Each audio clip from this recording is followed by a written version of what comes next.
کا حوالہ اسی کی طرف دیا جاتا ہے، یعنی قیامت کا علم اسی کو ہے، اور نہ تو پھل غلافوں سے نکلتے ہیں اور نہ کوئی مادہ حاملہ ہوتی ہے اور نہ جنتی ہے مگر اس کے علم سے۔ اور جس دن وہ ان کو پکارے گا اور کہے گا کہ میرے شریک کہاں ہیں،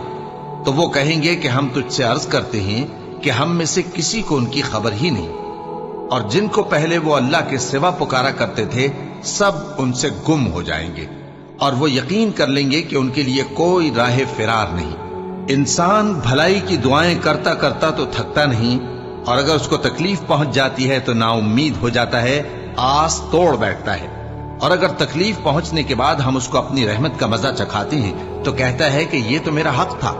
اور میں نہیں خیال کرتا کہ قیامت برپا ہو۔ اور اگر قیامت سچ مچ ہو بھی اور میں اپنے پروردگار کی طرف لوٹایا بھی جاؤں تو میرے لیے اس کے ہاں بھی خوشحالی ہوگی۔ پس کافر جو کچھ کیا